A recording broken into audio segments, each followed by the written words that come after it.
ධම්මානුපස්සන එන්න ධර්මය දකින්න අවබෝධ කරගන්න.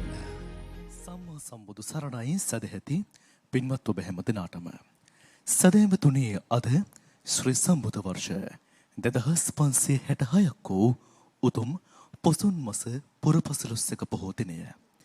රිදෙන දැවෙන තැවෙන සිත් සදහම් මොසුවෙන් නිවා සනහලන ජාතියේ බොදු නාලිකාව බෞද්ධයා රූපවාහිනී නාලිකාව එහා සමකාමී විකාශයක් ලෙස බෞද්ධයා ගුවන් විදුලිය. අද මේ උතුම් පොසොන් පුන් පොහෝ දවසේත් ඔබ වෙනුවෙන් ගෙනෙන සම්බෝධිහි වන්දනා පෝදා සජීවී විකාශයේ ධම්මානුපස්සනා වැඩසටහන අදත් සුපුරුදු වේලාවට මේ ආකාරයෙන් ආරම්භ කිරීමට සූදානම් වන මොහොත.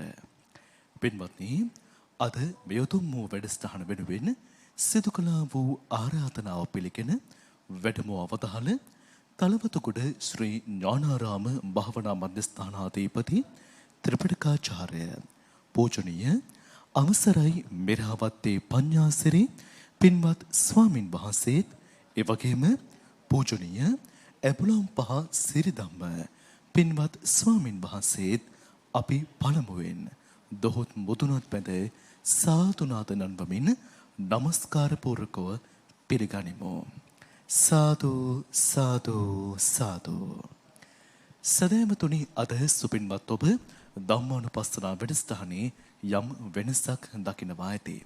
වෙනදාට වැඩසටහන මෙහෙයවන්නට වැඩම කරන කොළඹ හත බෞද්ධ ආලෝක මාවතේ නාරද බෞද්ධ මධ්‍යස්ථානාධිපති ශාස්ත්‍රපති රාජකීය පඬිත පූජනීය තලල්ලේ චන්දකිත්තේ පින්වත් ස්වාමීන් වහන්සේ විශේෂ ධර්ම දූත මෙහෙවරක් වෙනුවෙන් දැනට වෙදිස්ගතව වැඩසිටින නිසා උන්වහන්සේ වෙනුවෙන් අද පූජනීය ඇබුලම් පහ සිරිධම්ම පින්වත් ස්වාමීන් වහන්සේ මේ වැඩසටහන වෙනුවෙන් වැඩම කළ බව අපි සුපින්වත් ඔබට සිහිපත් කරනවා. සදහැවතුනි, අද ධම්මානුපස්සනා වැඩසටහන සජීවීව මුළු මහත් ලෝකයා වෙත sannivedanaya කරන්නට සදැහැති දායකත්වය ලබා දෙමින් කටයුතු කරනවා කොළඹ ග්‍රෙගරි පාරේ පදිංචි චන්ද්‍රා රාජකරුණා මහත්මිය. ඒ මහත්මියගේ දෝදර පින්වත් පිරිස අද වැඩසටහන වෙනුවෙන් දායකත්වය ලබා දෙමින් කටයුතු කරනවා. මා ආරාධනා කරනවා වැඩසටහන වෙනුවෙන් දායකත්වය ලබා දෙන ඒ සුදීමතන්ට පළමුවෙන් වාග්යවත් වූ අරහත් වූ බුදුරජාණන් වහන්සේ වෙනුවෙන් මල් පූජාවන් සිදු කොට ඉන් අවසන චාරිත්‍රානුකූලව දෙහත් වටේ පිළිගන්වමින් පින්වත් ස්වාමීන් වහන්සේලාට වැඩසටහන වෙනුවෙන් ආරාධනාව සිදු කරන්නට.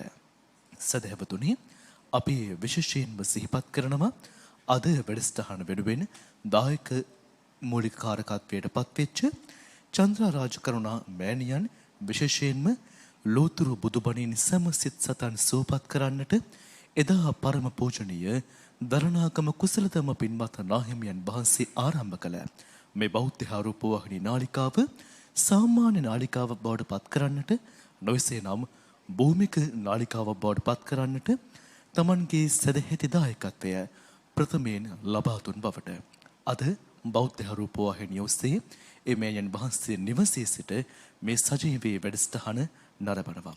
අපි මේ මහත්මයටත් නිදුක් නිරෝගී චිරජීවන සම්පන්නිය දීර්ඝායුෂ ප්‍රාර්ථනා කරමින් දැන් දායක පින්වතුන් දෙහත් වටේ පිළිගන්වමින් පින්වත් ස්වාමීන් වහන්සේට වැඩසටහන වෙනුවෙන් ආරාධනාව සිදු කරන්නට යෙදුණා. එසේනම් මෙතෙන් සිට මේ වැඩසටහන ඔබ අප හැමතෙනා වෙත මහත් වූ මෙත්සිතින් මෙහෙයවන්නට පින්වත් ස්වාමීන් වහන්සේලාට ආරාධනා කරමු. සාදු සාදු සාදු. නමෝ තස්ස භගවතු අරහතු සම්මා සම්බුද්දස්ස. නමෝ තස්ස භගවතු අරහතු සම්මා සම්බුද්දස්ස. නමෝ තස්ස භගවතු අරහතු සම්මා සම්බුද්දස්ස. සියලු දෙනාටම තෙරුවන් සරණයි. අද පොසොන් පුර 15ක් පොහෝ දවසේ බෞද්ධ රූපවාහිනී මාධ්‍ය ජාලය හරහා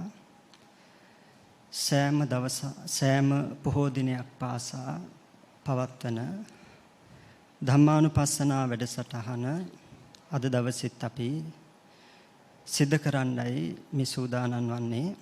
ඉතින් අද දවසේ ඒ පින්කමට දායකත්වයේ දක්වන්නේ කොළඹ ග්‍රෙගරි පාරේ 51 3 නිවසේහි පදිංචි චන්ද්‍රා රාජකරුණා මහත්මිය හා පවුලේ දූ දරු ඒ පින්වත් පිරිස. ඒ පිරිසගේ දායකත්වයෙන් අද මේ උතුම් පොහෝ දවසක උතුම් වූ පින්කමක් සිද්ධ කරගන්න සූදානම්.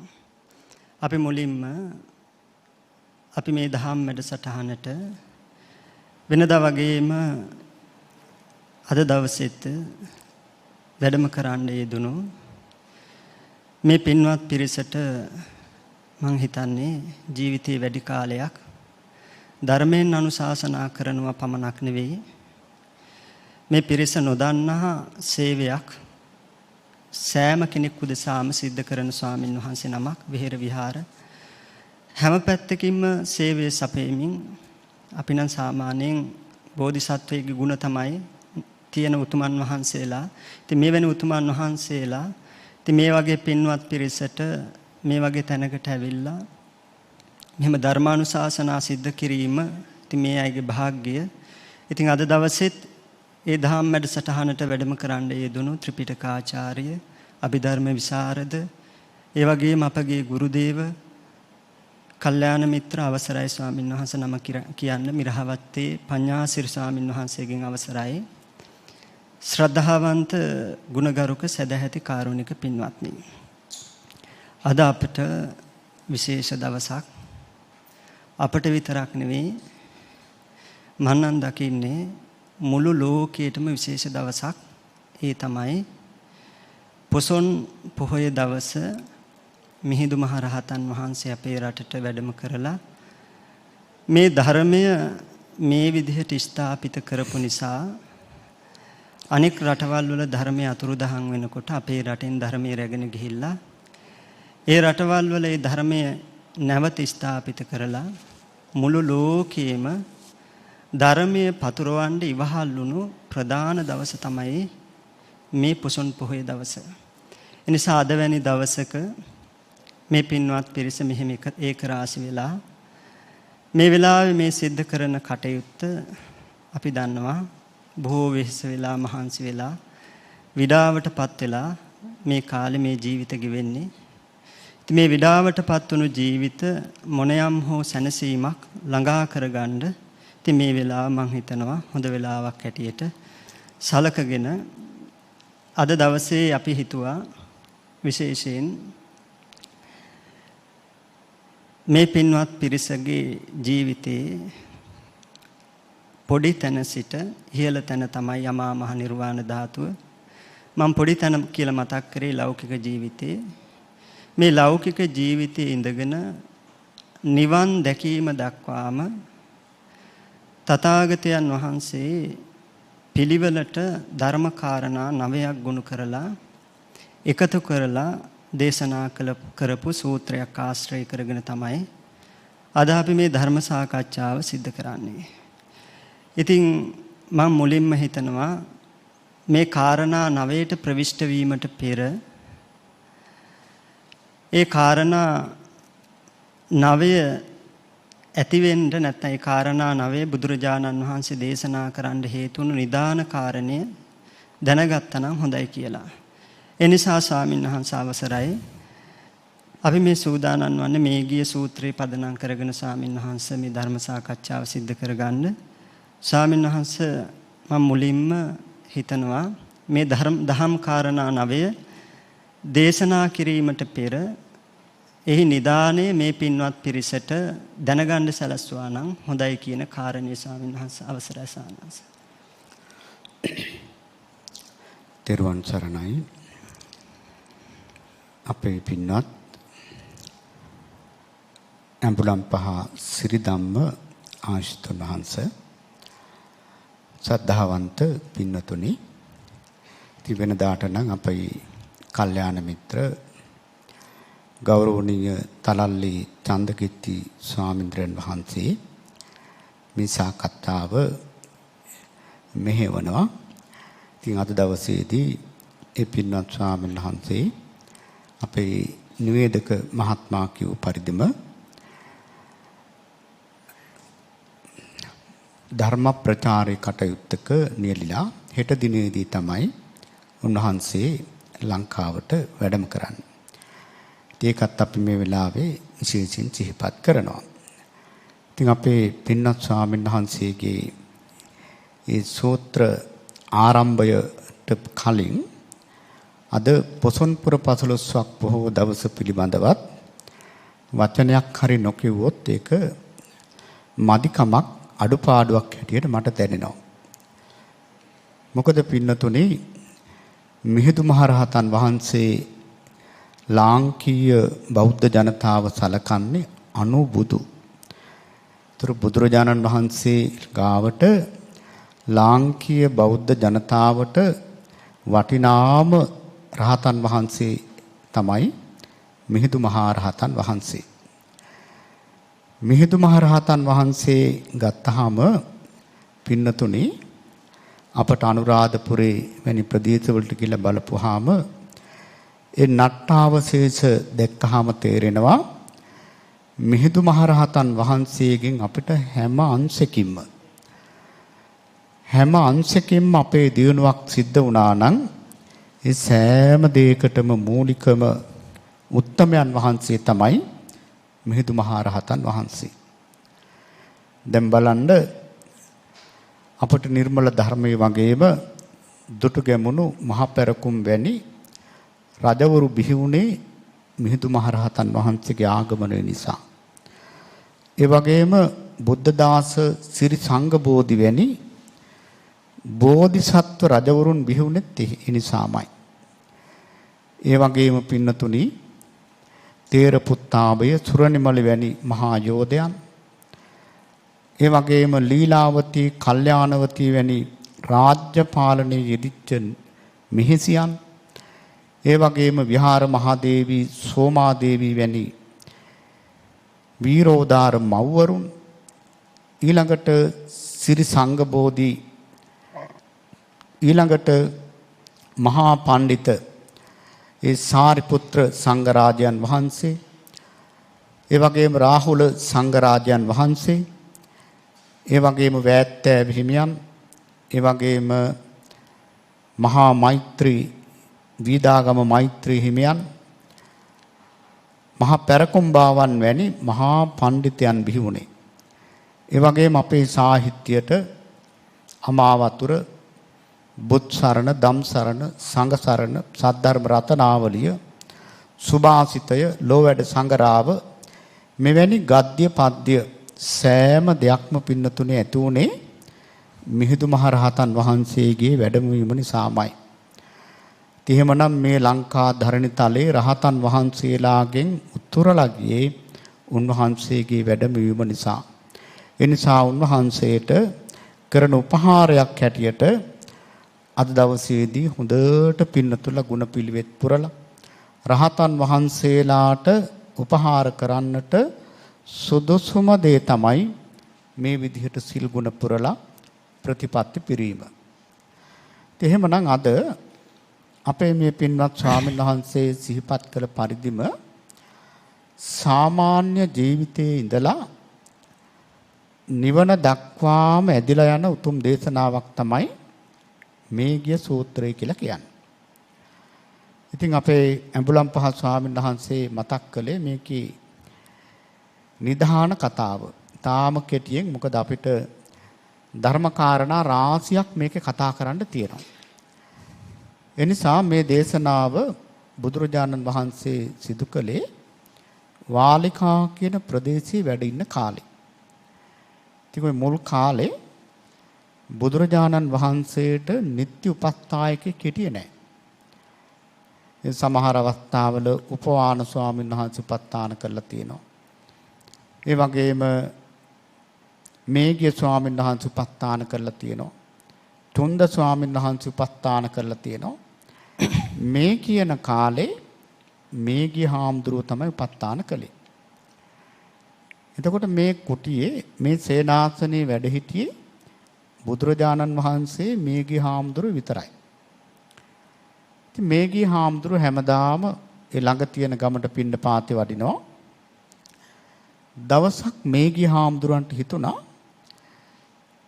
මේ ගමට එහා පැත්තෙන් තියෙන ලොකු ගමක් තිබුණා. ඒ ගමේ නම ජන්තු. මේ ජන්තු ගමට පිණ්ඩපාත ගියා නම් හොඳයි කියලා හිතුණා. ඉතින් බුදුරජාණන් වහන්සේ ළඟට ගිහිල්ලා කිව්වා ස්වාමීනි මං ඒ ගමට පිණ්ඩපාත ගියාට කමක් නැද්ද? බුදුරජාණන් වහන්සේ වදාලා කිසි ප්‍රශ්නයක් නැහැ. ඒක ඔයා කැමති නම් ඒකට පිණ්ඩපාතේ වඩින්න. ඉතින් මේගිය හාමුදුරුවෝ පිණ්ඩපාතේ කරගෙන එනකොට දැක්ක ලස්සන අඹ වනයක් තියෙනවා. හිතුණා නිකන් පොඩ්ඩක් ගොඩ වෙන්න. ගොඩ වෙලා බලනකොට පින්නතුනේ මනරම් තැනක්. ලස්සන අඹ වනයක්. ඒ අඹ වනේ කෙළවර නිල් පාට වතුර තියෙන ගඟකුත් ගලාගෙන බහිනවා. ඒ ගඟේ නම කිමි කලා ගඟ. දැන් මෙහෙම කියනකොට අපිට චිත්‍රයක් නිකන් මැවිලා පේනව නේද? ඉතින් මේ හාමුදුරන්ට හිතුණා මෙතන හොඳයි මට භාවනා කරන්න. එහෙම හිතලා බුදුරජාණන් වහන්සේගෙන් අවසර අරගෙන මම මෙතෙන්ට භාවනා කරන්න එනවා කියලා මේගිය හාමුදුරුවෝ බුදුරජාණන් වහන්සේ මුණ ගැහිලා කියා සිටියා ස්වාමීනි මම අද දැක්ක හොඳ විවේක ස්ථානයක් මට එතෙන්ට යන්න අවසර දෙන්න. බුදුරජාණන් වහන්සේ ඒක වැළැක්වුවා. යන්න එපා කිව්වා. මේගිය හාමුදුරුවෝ දෙවෙනි වතාවෙත් අහනවා අනේ ස්වාමීනි මට යන්න ඕන. දෙවෙනි වතාවෙත් වැළැක්වුවා. මේගිය හාමුදුරුවෝ තුන්වෙනි පාරත් ඇවිල්ලා අහනවා. එතකොට මේගිය හාමුදුරුවෝ වෙලාවේ කරුණු කීපයකුත් බුදුරජාණන් වහන්සේට මතක් කරනවා. ඔබ වහන්සේ නම් දැන් සසර ගමන නවත්තලායි තියෙන්නේ. මං තාම කෙලෙස් සහිත කෙනෙක්. මම කෙලෙස් නැති කරන්න හිතාගෙන මහාන වෙච්ච කෙනෙක්. මට ඉඩ දෙන්න කිව්වා. ඒ වෙලාවේ බුදුරජාණන් වහන්සේට තේරුණා මේක වළක්වන්න බෑ. උන්වහන්සේ කිව්වා ඉතින් ඔයාට යන්න ඕන නම් යන්න කිව්වා. මේගිය හාමුදුරුවෝ බොහොම සතුටින් බුදුරජාණන් වහන්සේට වැඳලා බුදුරජාණන් වහන්සේ තනියෙන් තියෙන දැන් උන්වහන්සේට උපස්ථානෙටවත් කවුරුත් නැහැ ඉතින්. මේගිය හාමුදුරුවෝ ගියා ආරිස්ථානට භාවනා කරන්න. හොඳට අතුපතුරු විහිදිච්ච ලොකු අඹ ගහක් යට වාඩි වුණා. වාඩි වෙලා දැන් භාවනා කරගෙන ඉන්නකොට මේගිය හාමුදුරුවන්ට පැරණි දේවල් මතක් වෙන්න පටන් ගත්තා. පින්නතුනි මෙන්න මෙතන තියෙන ලොකු ධර්ම කාරණයක්. අපේ දැන් සාමාන්‍ය මේ ජීවිතේ උනත් ධාතු සංයෝගය කියලා තියෙන ධර්මයේ එක්තරා කොටසක්. පින්නතුනි අපිට අගෝචර දේවල් පවා මුණ ගැහින්නේ බොහෝම කැමැත්තෙන්. ඒකට උදාහරණයක් හැටියට කිව්වොත් දැන් අපි හිතමු තරුණ දුවෙක් කවුරු හරි ඒ වයසට ගැලපෙන තරුණ පුතෙක් දැකලා අම්මා තාත්තට කියනවා මට මේ ළමයා කෙරෙහි ලොකු බැඳීමක් ඇති වුණා. මේ ඉක්මනටම කසාද බඳින්න ඕන කියලා. දෙමව්පියෝ ඉතින් මේක මේ ළමයින්ගේ කැමැත්තනේ කියලා ඉක්මනට බඳලා දෙනවා. බැඳපු දවසේ ඉඳලා රණ්ඩු. පින්නතුනි කෙනෙක් පලිගන්න එනකොට සමහර වෙලාවට ඉස්සෙල්ලම වෙන්නේ සම්බන්ධ වෙන්න එපේ.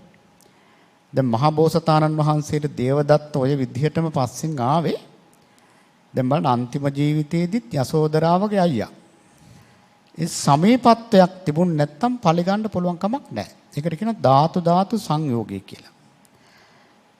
එතකොට දැන් මේගිය හාමුදුරුවන්ටත් මේ ස්ථානයට හිත ඇදිලා ගියේ ඉතින් හේතුවක් නිසා. උන්වහන්සේ සසර හොඳට කම්සප්ප විඳපු තැනක්. ඉතින් මෙතන වාඩි වෙච්ච ගමන් මේගිය හාමුදුරුවන්ට පරණ දේවල් මතක් වෙන්න ගත්තා. හිතාගන්න බෑ රාගික සිතුවිලි ගලාගෙන එනවා. මේගිය හාමුදුරුවෝ හොඳටම කලබල වුණා. මම මේ කාම විතරක හිතා ඉන්න මහාන වෙච්ච කෙනෙක් නෙවෙයි. ඊළඟට තව ටිකක් වෙලා යනකොට පුදුම ද්වේෂයක්.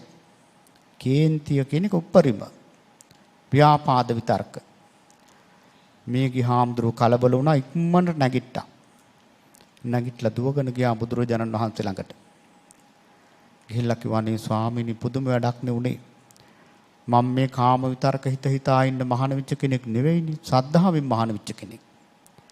අනේ මට පිහිට වෙන්න කිව්වා. අන්නේ වෙලාවේ තමයි බුදුරජාණන් වහන්සේ මේ මේගිය සූත්‍රය දේශනා කළේ. එතකොට පින්නතුනේ දැන් මේ පින්නතුල්ලා මේ ධර්ම සාකච්ඡාව අහනකොට මේක අපිටයි මේ බුදුරජාණන් වහන්සේ වදාළේ කියන එක හිතේ තියාගන්න ඕන. මොකද මේගිය හාමුදුරුව මුල් කරගෙන දේශනා කරේ ඇත්තටම අපිටත් එක්ක. ඒ නිසා මේ සූත්‍ර දේශනාවේ මේ ධර්ම කාරණා ටික අපින් එකින් එක ස්වාමීන් වහන්සේ ගලපගමු. එහෙමයි සානස මේ මට ප්‍රශ්නයක් මතුවුණා.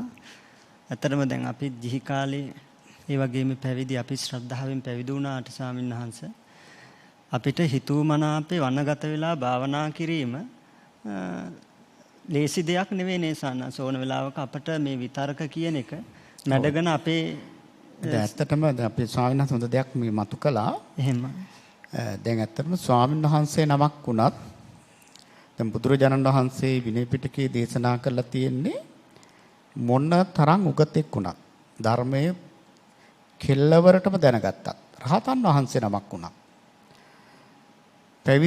පැවිදි වෙලා අවුරුදු 5ක් යනකම් බුදුරජාණන් වහන්සේ වදාළේ ආචාර්යවරයා යටතේ ඉන්න ඕන. එහෙමයි. ආචාර්යවරයා බැරි වෙලාවත් සෑහීමක් නැත්තම් අවුරුදු 10ක් ඉන්න ඕන. ඒ අවුරුදු 10ක් ඉඳලා ආචාර්යවරයාට සෑහීමක් නැත්තම් මුළු ජීවිතාන්තයේ දක්වාම ගුරුවරයෙක් ඇසුරු කරගෙන ඉන්න ඕන. ඒ නිසා එකපාරම හදිස්සියට අර කැලේකට යනවා කියන එක එහෙම බුදුරජාණන් වහන්සේවත් අනුමත කරන්නේ නැහැ. ඒ නිසා ඉතින් අපි ඒකත් අපේ පින්නතුල්ලට කියන්න ඕනේ. මොකද බොහෝ දෙනත් එකපාරම ප්‍රතිපත්ති පුරන්න අර සෝඩා බෝතලේ කැඩුවා වගේ සමහර වෙලාවට කලබල වෙනවා. ඒත් ඇත්තටම එහෙම මේ ධර්ම ගමන යන්න බෑ. ඒක අපි පැහැදිලිවම තේරුම් ගන්න ඕනේ ක්‍රමානුකූලව. දැන් ධර්මයේ තියෙන්නේ ක්‍රමක්‍රමෙන්. පියවරෙන් පියවර තමයි මේක ගැඹුරට යන්නේ. ඉතින් අද මහා විකෘතියක් මේ ගොඩ නැගිලා තියෙන්නේ අර සාමාන්‍ය ජීවිතේ. දැන් අපි එක දේවල් ලබා ගන්න ඕන ජීවිතේ. උදාහරණයකට අපි ශිෂ්‍යත්වයේ O level, A level, campus ඊළඟට ලොකු වෘත්තියක්, කසාදයක්, ගෙයක්. ඒ හැම එකක්ම පැනලා අන්තිමට බලනවා නිවන කියන එකත් එහෙම පයින්. එහෙම පයින්න පුළුවන් එකක් නෙවෙයි. එහෙමනම් ඒක ක්‍රමානුකූලව යා යුතු ගමනක්. ඉතින් අද ওই විකෘතිය පින්නතුනේ ඇති වෙලා තියෙන්නේ බොහෝ දෙනාට තියෙන මේ අනවශ්‍ය කලබලය නිසා. ඒ නිසා තමයි මේ මහා නිකම් පුතත්ජනයන්ට ධ්‍යාන දීලා මාර්ගඵල දීලා මේ ධර්මයේ ලොකු විකෘතියක් කරා අද මේ වර්තමාන සමාජයේ ගිහිලා තියෙන්නේ. එහෙමයි සානස. අපි කාටත් ඉතින් මේක ඇත්තටම මට තේරෙනවා සානස පැහැදිලි කරනකොටම ගිහි පැවිදි දෙපාර්ශ්වයටම එකපාරම මං හිතන්නේ ධර්ම මාර්ගයට යන්න කියලා ආපු ගමන්ම වනගත වෙලා අනේ මට කැලේකට යන්න ඕනේ ආරණ්‍යයක් ඇසුරු කරන්න ඕනේ කියන එක එකපාරම සිද්ධ කිරීමට සුදුසු නෑ කියන කාරණේ තමයි. ඒත් එක්කම ස්වාමීන් වහන්සේ අපි සූත්‍රයේ ඊතුරු කාරණා 9ක් ගැන සඳහන් වෙනවනේ ස්වාමීන් වහන්සේ අවසරයි. ඒක ප්‍රධාන වශයෙන් සූත්‍රයේ සඳහන් වෙනවා මේ නිවන් දකින්න දැන් අර මේගේ ස්වාමීන් වහන්සේට මතුවුණු රාග විතර්ක හේතුවෙන් මේගේ ස්වාමීන් වහන්සේ පීඩාව හේතුවෙන් බුදුරජාණන් වහන්සේට මතක් කරනකොට බුදුරජාණන් වහන්සේ මතක් කරනවා මේ නිවන් දකින්න ඕන කෙනෙකුට මේරිය යුතු කාරණා 5ක් තියෙනවා. ඒ කාරණා ටික මෝරන්න නැතුව මේ ගමන යන්න බෑ කියලා සාන්නංශ. එතනදී ඒ කාරණා 5 හැටියට පෙන්වලා දීලා තියෙන්නේ කල්යාණ මිත්‍ර ඇසුර, ඒ වගේම සිල්වත් භාවය, ඒ වගේම දස කතාවන් වලින් යුක්ත වීම, ඒ වගේම වීරියෙන් යුක්ත වීම, ප්‍රඥාවෙන් යුක්ත වීම කියන කාරණා 5 පෙන්වනවා ස්වාමින්වහන්ස. ස්වාමින්වහන්ස මෙහිදී අර අපි කතා කරොත් කල්යාණ මිත්‍ර ඇසුර කොහොමද ස්වාමින්වහන්ස මේ නිවන් දකින්න කෙනාට ඒ නිවන් දකින්න සඳහා මේ ඉන්ද්‍රිය ධර්මයන් මේරීමට ඉවහල් වෙන්නේ ස්වාමින්වහන්ස කොහොමද අපි කල්යාණ මිත්‍ර ඇසුර ඒ සඳහා උපයෝගී කරගන්නේ ස්වාමින්වහන්ස අවසරයි. ඔව් දැන් ඇත්තටම දැන් මෙතන ඉන්න පින්නතුල්ලා වුණත් මේ කල්යාණ මිත්‍රයා ගැන ඇති වෙන්න අහලා තියෙනව නේද? කල්යාණ මිත්‍රයා ගැන මං හිතන්නේ සූත්‍ර පිටකේ පරිශීලනය කරපු කෙනෙක් දන්නවා. අපි සූත්‍ර 100ක් කියවුවොත් අනිවාර්යෙන් සූත්‍ර 50කවත් කල්යාණ මිත්‍රයා ඉන්නවා. එතකොට බලන්න දැන් මෙතනදී අපි ඉතින් හැමදාම කතා වෙන දෙයක් නැවත නැවත කතා වෙනකොට ඕනම දෙයක් මේ පුත්තජන මනසේ හැටි සුලභව කතා කරනකොට ඒකේ අගේ නැති වෙලා යනවා. එහෙම දෙයක් තියෙනවනේ. ඕනම දෙයක් ලැබෙනකොට ඒක ගාණක් නැහැනේ. පින්නතුනේ එහෙම හිතන්න එපා මේ කල්යාණ මිත්‍රයාට නම්. මොකද මම එක තැනක් කියන්නම්. අපේ බුදුරජාණන් වහන්සේ දවසට දෙවතාවක් කරන අනුශාසනාවක් තමයි සුගතෝවාදී. අහලා තියෙනව නේද? අප්පමාදේන භික්කවේ සම්පාදේත. දුර්ලභෝ බුද්ධුප්පාදෝ ලෝකස්මින්. දුර්ලභෝ manussත්ත පටිලාභෝ දුර්ලභාකන සම්පatti දුර්ලභෝ සත්පුරුෂ සංසයෝ මේ විදිහ අවවාදයක් උන්වහන්සේ කරනවා. එතකොට බලන්න මට ඇත්තටම හිතිලා තියෙනවා හැමදාම වගේ හිතෙනවා සරුවඥන් වහන්සේ නමක් ආවට ගියාට නිෂ්ඵල වචන පාවිච්චි කරන්නේ නැහැ. උන්වහන්සේ වචනයක් පාවිච්චි කරනවා නම් ඒක අර්ථවත්ම දෙයක්. එතකොට බලන්න දවසට දෙවතාවක් සත්පුරුෂයා දුර්ලභයි කියලා මතක් කරන්ඩ මොන තරම් මේකේ වටිනාකමක් ඇද්ද? අනිත් එක තමයි අපි වගේ මන්ද ප්‍රඥාවක් තියන අය ඉදිරියේ නෙවෙයි මේක කියන්නේ. සරියොත් මුගලන් කාශ්‍යප අනුරුද්ධ ආනන්ද මෙවැනි මහරහතන් වහන්සේලා සංඝ තලයේ උන්වහන්සේ මේක කියන්නේ දේශනා කරන්නේ. එහෙමනම් පින්නතුනි මන්ද ප්‍රඥාවක් තියෙන අපිට මට හිතෙන්නේ නම් මේක දවසට දෙපාරක් නෙවෙයි අපිට විනාඩියෙන් විනාඩිය මතක් වුණත් කමන්නේ නැහැ. මොකද මේ සත්පුරුෂයෙක් නැතුව අපට ඇත්තටම ගමනක් නැහැ. දැන් මේ පින්නතුල අද මේ ධර්ම දානමය පින්කම් සිද්ධ කරනවා. මේ පින්නතුල්ලාගේ ජීවිතේ ආපස්සට ගිහලා බලන්න. අද මෙතනට එන්න කල්යාණ මිත්‍රයෙක් පිටිපස්සෙන් හිටියමයි. නැත්තම් එන්න වෙන්නේ නැහැ. අසත්පුරුෂ ආශ්‍රයක් ලැබුණා නම් අපි කොහේ ඉඳීද කියන්න බෑ. දැන් අපේ ජීවිත වුණත් එහෙමනේ. දැන් අපි සාමාන්‍යයෙන් පැවිද්දා කියලා කියන්නේ ගිහියාගේම විකාශනයක්නේ නේද? දලඹුවා සමනලයා වගේ තමයි. දලඹුවාගේ විකාශනයක් සමනලයා කියන්නේ. අන්න ඒ වගේ දැන් අපේ පැවිදි ජීවිත ගත්තාම අපේ ජීවිතත් ආපස්සට ගිහිල්ලා බැලුවොත් අපිට තේරෙනවා කල්යාණ මිත්‍රය අනේ මට මෙන්න මේ ස්වාමීන් වහන්සේ මුණ ගැහුන් නැත්තම් අද මම මොනවා කරනවද කියලා මමවත් දන්නේ නැහැ. එහෙමනම් බලන්න මෙන්න මේ නිසා තමයි අපේ බෞද්ධයෝ එදා ඉඳලාම ඕනම පින්කමක් කරලා ඉමිනා පුඤ්ඤ කම්මේන මාමේ බාල සමාගමෝ සතං සමාගමෝ හෝතු යාව නිබ්බානපත්තිය. මේක ප්‍රාර්ථනා කරනව නේද? දානයක් දුන්නත් බණක් ඉවර වුණත් gedara වන්දනා කරත් පොතන ගියත් පින්නතුනි කල්යාණ මිත්‍ර ඇසුර ප්‍රාර්ථනා කරනවානේ. මොකද කල්යාණ මිත්‍ර ඇසුර නැතුව අපට මේ ගමනේ යන්න පුළුවන් කමක් නැහැ. ඒකට සාධක කියනවා නම් මේ පැය නෙවෙයි එල්ලි වෙනකන් කියන්න කරුණු තියෙනවා. එහෙමනම් මෙතනදී ස්වාමීන් වහන්සේ විශේෂයෙන් කාටත් වැදගත් මේ කල්යාණ මිත්‍රයා කියන කෙනා ඊටාම කෙටියෙන් හඳුන්ලා දීමු ප්‍රයෝජනවත්. මොකද ඊටාම වටිනා වස්තුවක් නේ. මුලින්ම කියන්නට ඕන අපි හැම දිනම හරි වාසනාවන්තයි. අසහාය සහාය ඒ උතුම්ම කල්යාණ මිත්‍රයන් වහන්සේ අපට මුණ ගැහුණා. ඒ තමයි තිලෝගුරු සම්මා සම්බුදුරජාණන් වහන්සේ. ඉතින් අපි හැම දිනාට මේ කල්යාණ මිත්‍ර සම්පත්තිය නම් ලැබිලා තියෙනවා. දැන් අද සමාජය ගත්තාම කල්යාණ මිත්‍රයා හැටියට සලකන්නේ තමන්ගේ මිත්‍රයා.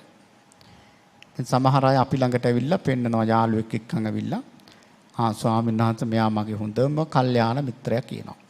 හැබැයි වචනේ නම් ඒක වැරදි වචනයක්.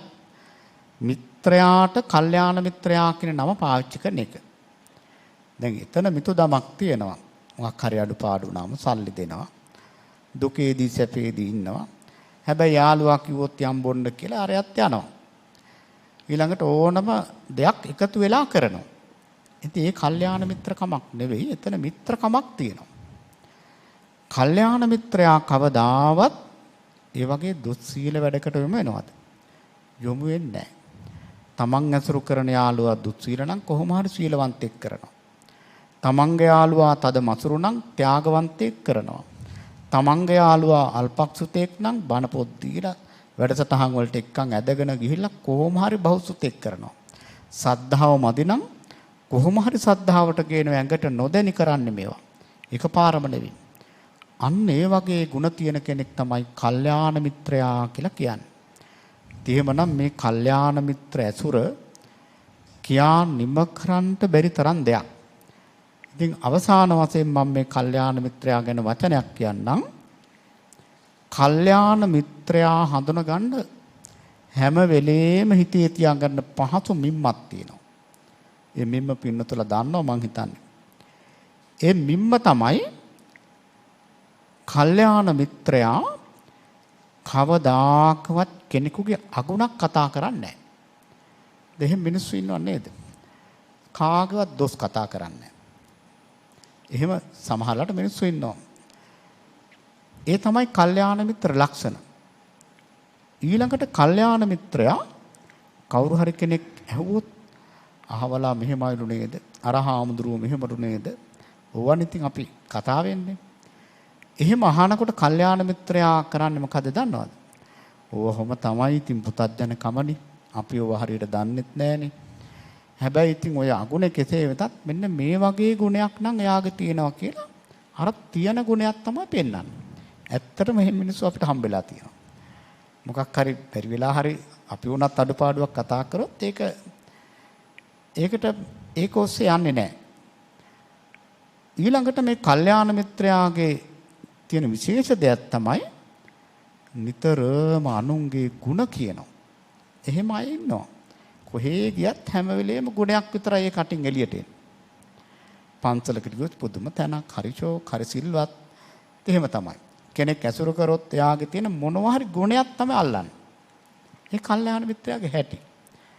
කවුරු හරි කෙනෙක් කිව්වොත් අනේ අහවල් හාමුදුරුවෝ හරි හොඳයි නේද කියලා Taman දන්න ටිකක් තියෙනවා නම් හරිම සතුටෙන් නොසඟවය ටික කියනවා. ඒක ඕක අපිට ওই මිම්ම මතක තියාගන්න පුළුවන් නේ. ඕක තමයි කල්යාණ මිත්‍රයා හඳුන ගන්න තියෙන මිම්ම. අසත්පුරුෂයා හඳුන ගන්න තියෙන ඕකේ අනිත් පැත්ත. කට ඇරියොත් කාගේ හරි දෝෂයක්. ඒ මිනිස්සු ඉන්නව නේද? මහා ප්‍රතිපත්ති පුරනවා. හැමදේමත් කරනවා. දැන් අපි වහම්බෙන්න ආවත් ඔන්න කාගේ හරි දේශනාවක් විවේචනය කරනවා. එහෙම කරන්නේ පින්නතුනේ ඇත්තටම දැන් අපි යාට අඟවන්න අවශ්‍ය නැහැ. හැබැයි අපි තේරුම් ගන්න ඕන මේ නම් කල්යාණ මිත්‍රේ නෙවෙයි. දොස්මයි කතා කරන්නේ. අපි බැරි වෙලාවක් ඩිංගක් මතු කර උඩ පැන පැන දෙන්නේ. හරි සතුටු යනුන්ගේ වැරදි කතා කරන්නේ. එහෙම ඉන්නව මිනිස්සු. දැන් මෙහෙම කියනකොට දැන් ඕගොල්ලන්ට හොඳට මැවිලා තේරෙනවා. අහවලා කියලාත් හිතෙන්න පුළුවන්. දැන් මේ බුදුරජාණන් වහන්සේ වදාළ දෙසුමක් අසත්පුරුෂ වදුකා කියන සූත්‍රය මේක සඳහන් වෙන්නේ. අසත්පුරුෂයා මොන්නම මොහොතකවත් කෙනෙකුගේ ගුණයක් කියන්නේ නැහැ. කවුරු හරි ගුණයක් කිව්වහම බලන්න අසත්පුරුෂයෝ කියන වචනයක් තමයි කවුදව දන්නේ. ඕවා ඉතින් ඔහොම කරන අය ගැන තමයි පරිසං වෙන්න ඕන. එහෙම කියන්නේ නැද්ද? කියනවා. ඔය පාසක බලල්ලෝ තමයි දෙන්න අල්ලන්නේ කියලා එහෙමනේ කියන්නේ නේද? ඒ කියන්නේ මොකද? අර ගුණේ කොහොම හරි වහන්න බලනවා. ඒ කියන්නේ ඒකට කැමති නැහැ. දැන් කොච්චර මහා ප්‍රඥාව වගේ උපදෙස් දෙනවා. ඔන්න ඔයගේ මිනිස්සුත් එක ටිකක් කල්පනාවෙන් ඉන්න කියලා එහෙම කියන්නේ නැද්ද? කියනවා. හැබැයි ඒකේ පොඩි ඇත්තකුත් තියෙනවා. අද සමහර වෙලාවට පින්නතුනේ දැන් මේ සමාජයේ ගත්තාම පුදුම විදිහට මිනිස්සු විශ්වාස කරන්න බෑ. ඒකේ එහෙම එකකුත් තියෙනවා. අපි මේ පැත්තත් ටිකක් හිතන්න ඕන. ඒ බොහොම කල්පනාවෙන් ජීවත් වෙන්න ඕන. ඇත්තටම දැන් මේ කාලය තුල අපි හැමෝගෙම මේ අකුසල විපාකයක් විඳින කාලයක් නෙමේ කාලේ. ඒතර මෙහි කාලේ මෙහෙම වෙන්න හේතුවත් මම දන්නවා. පුළුවන් නම් මුළු රටම එකතු වෙලා දවස් කීපයක් මෙත් වැඩුවොත් මේ ප්‍රශ්නේ ඉවරයි. දැන් අපි කොච්චර මේ වෛරී සිතුවිලි එහාට මෙහාට යනවද? සීලවන්තව ඉඳගෙන මෙත් වැඩුවා නම් සම්‍යක් දෘෂ්ටික දිව්‍යවරු ඇවිල්ලා මේක දිව්‍ය විමානයක් වෙනවා. දැන් අපි වෙලා තියෙන්නේ දැන් මේ වැටිච්ච තැනින් තවත් අගාධයට වැටෙන විදිහට වුණ විවේචනය කරනවා. වෛරය, ක්‍රෝධය, පරිගැනීම මේවා තමයි අපේ දැන් පවතින්නේ. ඒ නිසා මේ කළු ගලක් වුණත් ඉස්සර අපේ නාවිනේ අරිදම් සාංශ කියන කතාවක් තමයි කළු ගලක් වුණත් Tamange පැත්තට හරව ගන්න පුළුවන් මෛත්‍රිය තියෙනවා නම්. ඉතින් එහෙමනම් මම ඒක අතිරේක දෙයක් හැටියට මතක් කරේ. එහෙමනම් පින්නතුනේ කල්යාණ මිත්‍රයා සත්පුරුෂයා සොයාගෙන එහෙම අය කතා කරනකොට ඕගොල්ලොත් එක්ක ඇසුරක් නැහැ කියන්න යන්න එපා. එහෙම වුණොත් මේ සමාජයේ වැඩියෙන් ඉන්නේ අසත්පුරුෂයෝ. එහෙමනම් අපිට ඇසුරු කරන්න කෙනෙක් නැතුව යනවා. එහෙම නෙවෙයි දැනගෙන බොහෝම කල්පනාවෙන් කල්යාණ මිත්‍රයා අසත්පුරුෂයා සොයාගෙන අපි බොහෝම නුවණින් එයයි ඇසුරු කරන්න ඕන. ඒ වගේම පුදුම ගෞරවයකින් කල්පවෘක්ෂයක් ලැබිච්ච කෙනෙක්.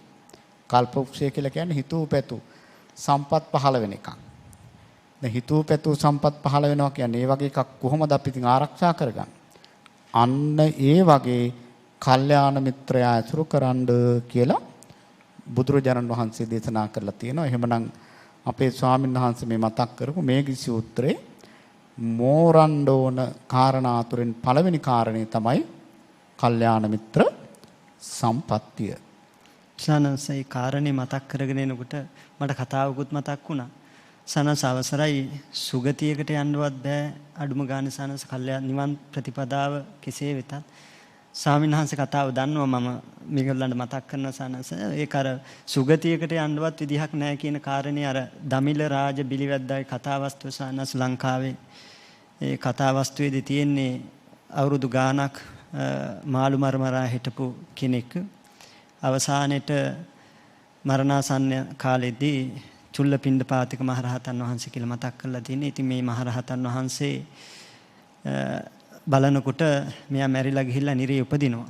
ඉතින් ඒ වෙලාවේ මෙයාට උපකාරයේ පිණිස ගේ ගාවට ස්වාමීන් වහන්සේ වැඩම කරාට පස්සේ බිරිඳ ස්වාමීන් වහන්සේ දැකලා මතක් කරනවා මේ ස්වාමියාට ගිහිල්ලා ස්වාමීන් වහන්සේ වැඩම කරලා තියෙන ඔබ මුණ ගැහෙන්න. ඉතින් ඒ වෙලාවේ කියනවා මේ මට එයත් එක්ක ඇති ගන්න දිනුවක් නෑ යන්න කියන්න. කල්යාණ මිත්‍රයා කොහොමත් කල්යාණ මිත්‍රෝ මිනිස්සු ප්‍රතික්ෂේප කරන අසනස් ගොඩක් දුරට. ඉතින් එතනදී එහෙම යන්න කියලා කියනකොට නැවත මේ ස්වාමීන් වහන්සේ මගේ කැමැත්තෙන් ඉන්නේ කියලා ගෙට ඇතුල් වෙලා දැන් ඔබ මේ වගේ ගමනක් යන්න තියෙනවා. එහෙනම් සිල් සමාදන් වෙන්න කිව්වා. ඉතින් নমස්කාරය කියනකොටම බුද්ධං සරණං ගච්ඡාමි ධම්මං සරණං ගච්ඡාමි මේ විදිහට බුද්ධ ධම්ම සංඝ තුනුරුවන් සරණ යනකොටම දිව ගැලවිලා වැටෙනවා.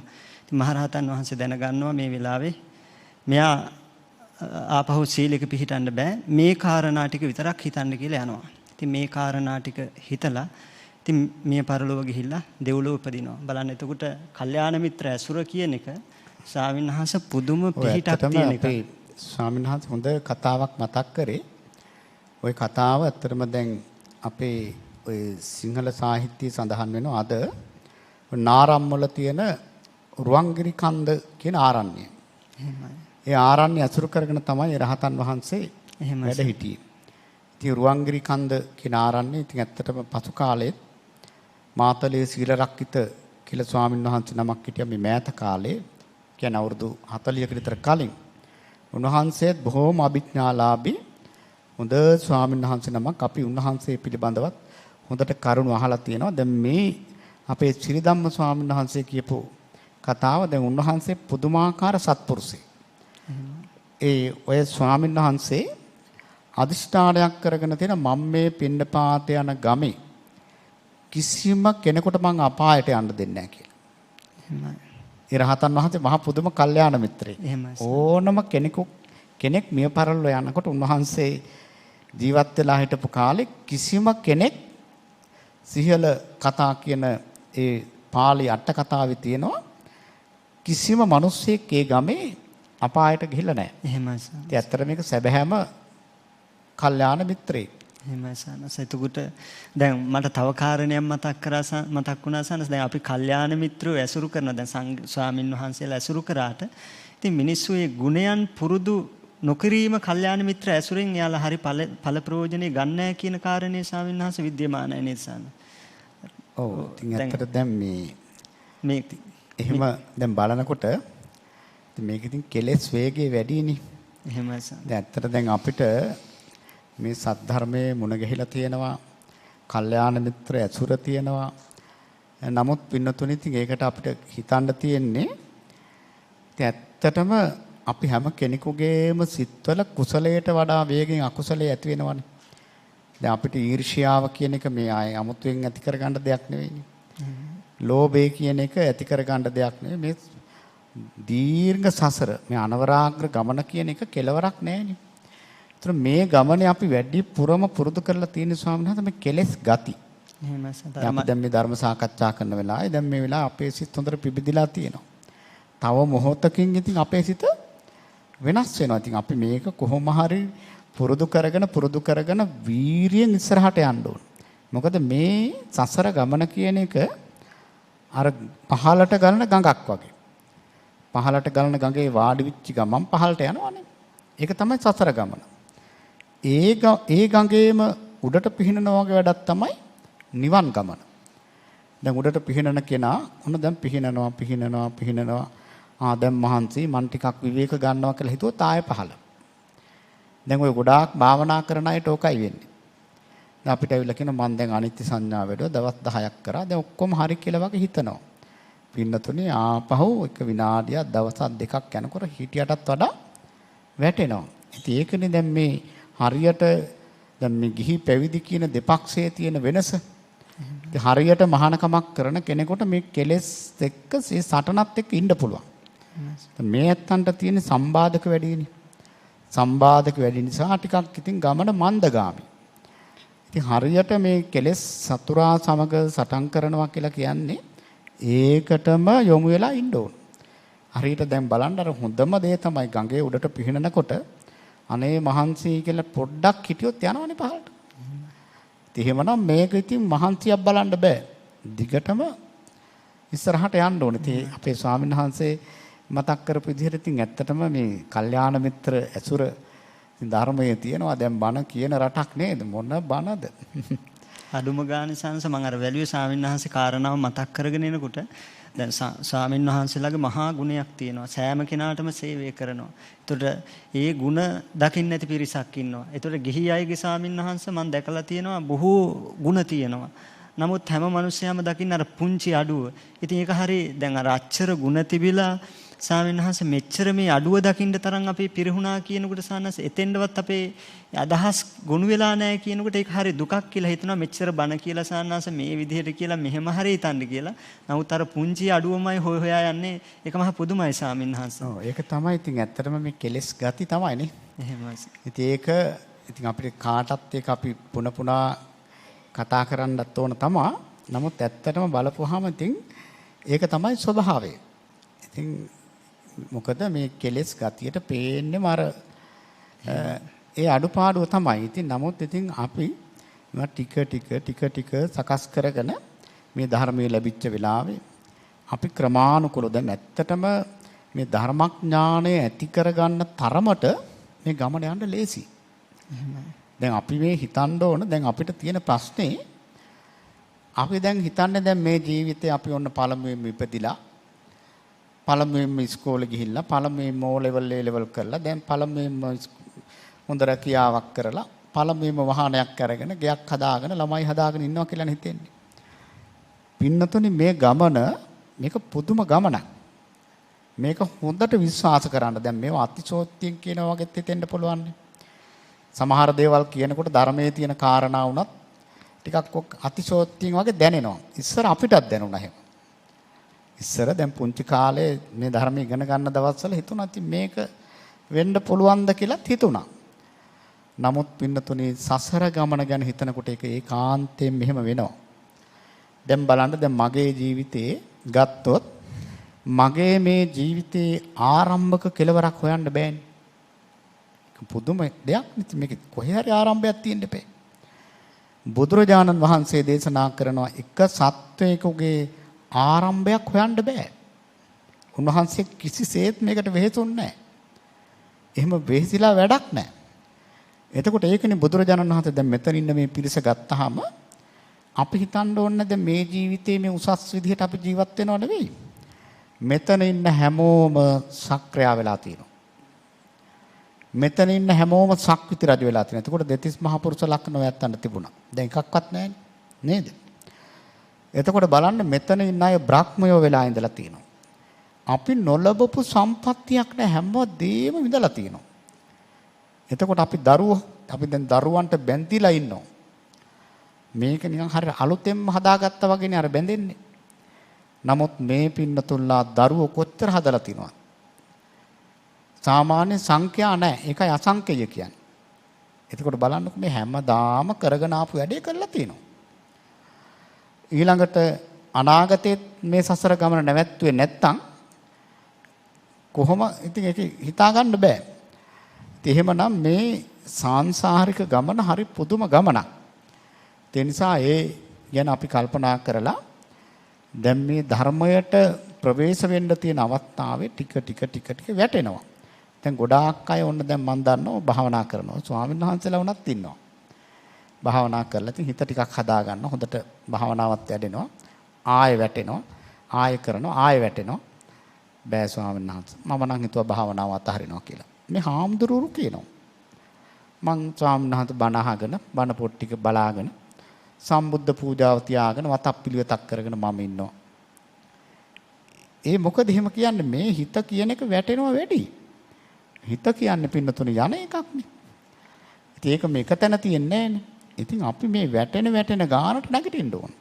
හැබැයි කවදා හරි ඔහම ගිය ගමන හරියන අවස්ථාවක් එනවා. ඒකනේ අවුරුදු ගණන් ප්‍රතිපත්ති පුරල එක මොහොතෙන් අපිට වැඩේ කරගන්න පුළුවන් වෙනවා.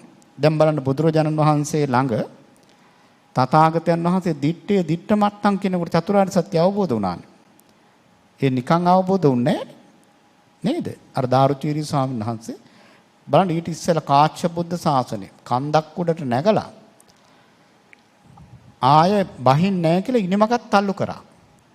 එහෙම වීරියෙන් භාවනා කරපු කෙනාට තමයි ඊළඟ බුද්ධ ශාසනයේ බුදුරජාණන් වහන්සේ හම්බෙච්ච ගමන් දිට්ඨ මත්තන් ඔච්චරයි කිව්වේ. චතුරාර්ය සත්‍ය අවබෝධ කරගත්තා. ඒ නිසා මේ ගමනේදී කෙලෙස් වලට අහු වෙනවා කියලා කලකිරෙන්න එපා. නැවත උත්සාහ කරන්න ඕනේ. මොකද දැන් තමන් හිතන ඕනම දෙයක් දුකක් වුණත් ප්‍රශ්නයක් වුණත් එහෙමනේ. දැන් ගිහි ජීවිතේ මොන හරි ගැටලුවක් වුණොත් තමන්ට විතරයි මේක වෙන්නේ කියලා හිතෙන්නේ. නෑ හැමෝටම එහෙමයි. පංචකාමයේ මිදෙන හැමෝටම ඒක සාධාරණයි. ඉතින් ඒ වගේ පින්නතුනේ මේ කෙලෙස් ගමන නැත්තම් මේ අර මේ නිවන් ගමන යන කෙනා ඇත්තටම වැටෙනවා. දැන් ගොඩක් අය ඕ ටික කියන්නේ නැහැ. භාවනා පන්තිකට ගිහලා ඒ වෙලාවේ අර දෙන මට මෙහෙම තිබුණා මම ධ්‍යාන ඉපදුවා.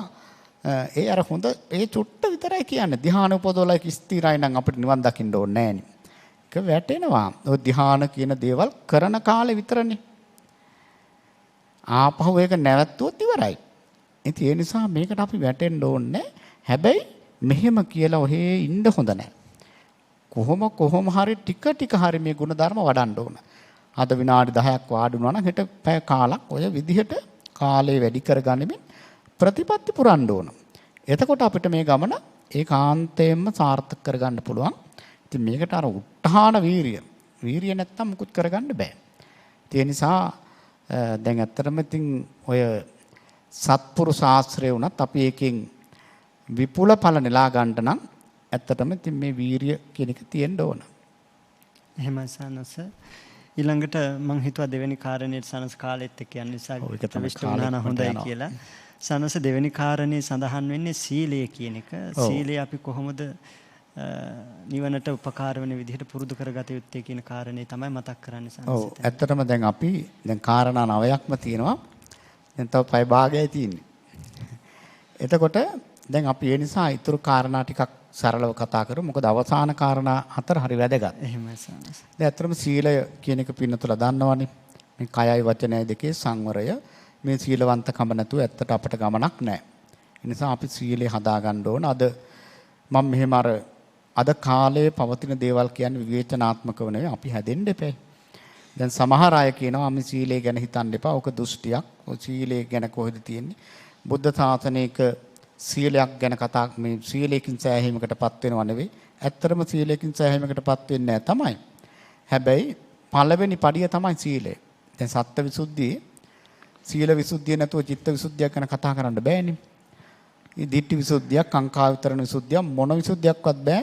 පළවෙනි පඩිය. දැන් මේ ප්‍රාසාදේ මේ විහාරේ පළවෙනි තට්ටුවට යන්නේ නැතුව කොහොමද දෙවෙනි තට්ටුවට යන්නේ? අපි ලිෆ්ට් එකක ගියත් පළවෙනි එකට ගිහිල්ලා එපේ දෙවෙනි එකට යන්න.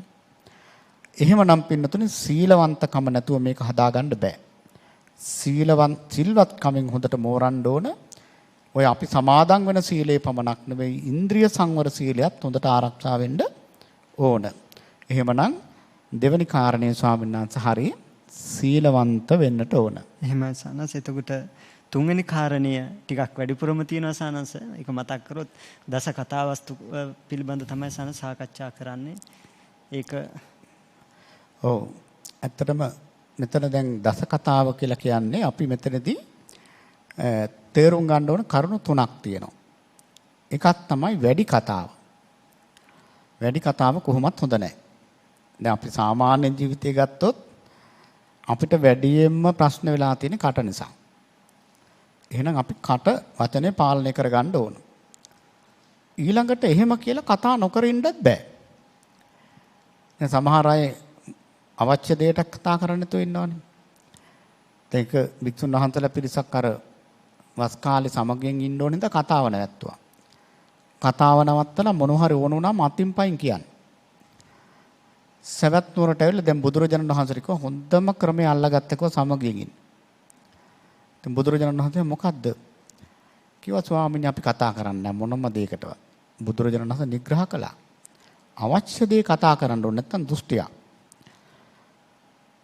ඊළඟට මෙතන දස කතාව කියලා කියන්නේ ඇත්තටම නිවනම අරමුණු කරගෙන ඉන්න කෙනෙක් මේ බාහිර දේවල් කතා කරනවා කියන්නේ කෙලෙස්ම තමයි. දැන් බලන්න මේ වර්තමාන කාලේ අපිට නිවුස් එකක් එහෙම බැලුවොත් එහෙම අපේ හිත නිවෙන එකක් තියෙනවා.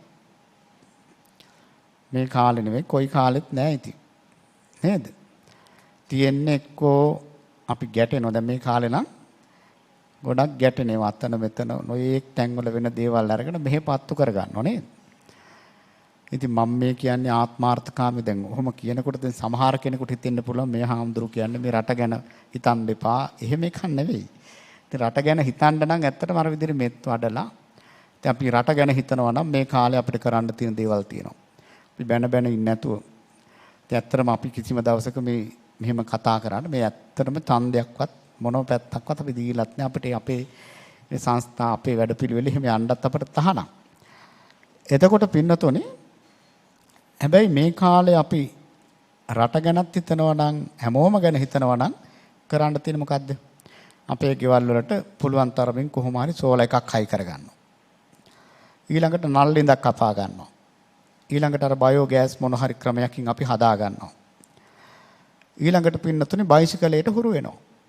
ඔන්න දැන් ඕවා කරන්න පුළුවන් නම් කොච්චර සැහැල්ලු ගතියක් එනවා. දැන් ඔය චීනේ එහෙම අපි මම දැකලා තියෙනවා මේ පුදුම විදිහට මේ බයිසිකල් වලින්. ඉතින් අපේ අයට පොඩි අර ආකල්ප නමුත් මේ වාහනයකට යනවට වඩා ඉතින් අපිට නම් යන්න බෑ. අපිට අන්‍යෝමය ආකල්ප ඕනේ නේද? වෙනම ආකල්පයක් තියෙන්න ඕනේ පැවිද්දෙකුට. දැන් පැවිද්දෙක් දැන් ওই වාහන එලවීම බලන්න. දැන් ශික්ෂාපදයක් නැහැනේ. වාහන එලවන්න එපා කියලා කොහොත් ශික්ෂාපදයක් නැහැ. නමුත් දැන් අපි වාහනේ අරගෙන යතුරු දාලා වාහන ස්ටාර්ට් කරගෙන බණකට ගියොත් ඒක නිකන් ගැලපෙනවද? ගැලපෙන්නේ නැහැ නේ. අන්න ඒවා ලෝකවත්ය. ඒවා ශික්ෂාපදයක තියවිතත් ඒක අපිට කරන්න බෑ. එතකොට මේ පින්නතුල්ලාට පුළුවන් ඔය කියන දේවල් කරන්න. ඇත්තටම දැන් බලන්න $1 එකක්වත් නැතුව හොඳට ජීවත් වෙන්න පුළුවන්. නේද? අපි එහෙම ඒකයි මේ රිසර්ච් පරීක්ෂණ කරන්න ඕන. දිනු වෙන්න පරීක්ෂණ කරන්න නැතුව බෑ. ඇත්තටම මම නම් දකින්නේ කෙනෙක් හැදෙනවා නම් බින්දුවට වැටෙන්න ඕන. වැටුණාට පස්සේ තමයි කොහොම හරි ගොඩ එන්න පුළුවන්. ඉතින් මේක අපි පාදක කරගත්තොත් ඇත්තටම ටික කාලයක් යනකොට අර කොහොම නිවහල් જાතියක් හැටියට අපිට ජීවත් වෙන්න පුළුවන්. දැන් ඇත්තට මොන ක්‍රමයකට හරි අපි ඔය සෝල එකකට ගිහිල්ලා නේද? ඊළඟට නල්ලින්දක් කපා ගන්න පුළුවන්. හොඳ යටට ගහලා අඩි 100 ගැහුවත් වතුර තියෙනවනේ. එතකොට දැන් බලන්න පින්නතොනේ කිසිම දෙයක් අපිට ඊළඟට ගෙදර පුංචි පුංචි වගාවක් ඔය මල් වගා කරන එකේ ගොටුකොළ ආදී අවශ්‍ය දේවල් වගා කරගන්න පුළුවන් නේ. ඉතින් මං කියන්නේ මේකෙන් ਸਰව සම්පූර්ණ වෙනවා කියන එක නෙවෙයි. ඊළඟට අපිට බෙහෙත් කියන දෙයට අපි ඇත්තටම නිරෝගී වෙන්න හොඳට වතුර ටික වෙලාවට පාවිච්චි කරනවා නම්, ඇවිදිනවා නම්, බයිසිකල් පදිනවා නම්, අර කියන මෛත්‍රිය වඩනවා නම්, ඉතින් ඇත්තටම පින්නතුනේ කෙලස් ගින්නක් නැති වෙනවා, මේ කායික සුවතාවයත් ඇති වෙනවා. ඉතින් ඒ නිසා ඒවා අපි හුරු කරගන්න ඕන. මම මෙතන කියන්නේ විශේෂයෙන් මේ දස කතාවත්වයේදී ඔය හැම තැනම කතා කරන දේවල් හැම එකක්ම ඔලුවට දාගන්න එපා. දැන් මේ කාලේ මට කවුද මහත් එක්ක මේ ගොඩාක් මිනිස්සු හෘදයාබාධ හැදෙනවා. ඇයි මේ ප්‍රශ්න කල්පනා කළා. ඉතින් එහෙමනම් අපිට තියෙන්නේ ඔය නිවුස් බැලිල්ල ටිකක් අඩු කරන්න ඕන. ඒක මේ මං කියන්නේ ක්‍රමානුකූලව. මොකද ඕවට ගියාම පින්නතුනේ එක්කෝ ඇලෙනවා. දැන් හොඳට නිවුස් බලලා අපි පැය භාගයක් බැලුවා කියන්නකෝ. බලලා ඇවිල්ලා ටිකක් හිත දිහා බලාගෙන ඉන්න. එක්කෝ මේක හොඳට මෑරිලා නැත්තම් ගැටිලා. ඔය ටිකනේ තියෙන්නේ. ඉතින් රටට සේවයක් වෙනවද? රටට සේවයක් වෙන්නේ නැහැ. ඔක බලලා කෑ ගැහුවා කියලා රටට සේවයක් වෙනවද? නැහැනේ. ඉතින් එහෙමනම් මේ හැම තැනම තියෙන්නේ පින්නතුනේ ඒ දේ නෙමෙයි කරන්න ඕන දේ පැත්තක තියලා අපි වෙනත් දෙයක් කරන්න. එහෙමනම් අපි දැන් මේ නිවනට යා යුතු ගමනක් ගැන කතා කරන්නේ. එහෙමනම් හොඳට මතක තියාගන්න මේ කතාවට ඇබ්බැහි වුණොත් නිවන් දකින්න බෑ. ඒකනේ ආර්ය අෂ්ටාංග මාර්ග සම්මා වාචා කියලා තියෙන්නේ. දැන් සමහරු මේ කතාව කියන එක ඇත්තටම ඇබ්බැහියක්. සමහර කුඩු කාර්යයට බයිනවා මේ කුඩු වලට ඇබ්බැහි වුණයි කියලා. බොණ්ඩ පුරුදු වෙච්ච මිනිහට බයිනවා බේබද්දා කියලා. මම නම් හිතන්නේ ඇත්තටම මේ කතාවට තියෙන ඇබ්බැහියත් ඒ වගේම එකක්. කතාවට ඇබ්බැහි වුණාම පාර යන මිනිහෙක් හරි අල්ලගෙන කතා කරනවා. ඒ කියන්නේ ඒක ඕන ඊට පස්සේ ඒක හරියන්නේ නැහැ. තමන්ගේ තරාතිර මොකුත් නැහැ. කවුද ඉන්නේ ගේට්ටුව ළඟට? එහෙම මිනිස්සු ඉන්නවා. බලාගෙන ඉඳලා කාත් එක්ක හරි කතා කරනවා. දැන් අපේ ජීවිත බලන්න අපි කොච්චර කතා කරාද කියලා. ඒ කතා කරපුවාගෙන් අපිට කොච්චර ප්‍රයෝජන වෙච්ච දේවල් කොච්චර අඩුයිද? ඒ නිසා කතාව ටිකක් පාලනය කරගන්න ඕන. එතකොට මෙතනදී දැන් අපේ ස්වාමීන් වහන්සේ මතක් කළා මේ දස කතාවත්තුව. දස කතාවත්තුව කියලා කියන්නේ දැන් ඔය අල්පේච්ඡ කතා, සන්තුට්ටි කතා, පවිවේක කතා, අසංසග්ග කතා, විරියාරම්භ කතා, සීල කතා, සමාධි කතා, පඤ්ඤා කතා, විමුක්ති කතා, විමුක්ති ඥාන දර්ශන කතා ඔන්න 10. දැන් අපිට 32ක් එපා කිව්වා. දෙතිස් කතා දන්නවනේ ඉතින්. අපි ආණ්ඩු ගැන, හොරු ගැන ඔය එක එක ඒවානේ. එතකොට දස කතාව කියලා කියන්නේ නිවන් දකින්න යන කෙනෙක් කතා කරන්න ඕන කතා 10ක්. එහෙමයි සර්.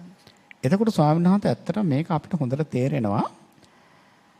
දැන් මේ අල්පේච්ඡතාවය පිළිබඳව අපි නිතර කතා කරනකොට දන්නේම නැහැ අපිත් මේ පැත්තට ඇදිලා යනවා.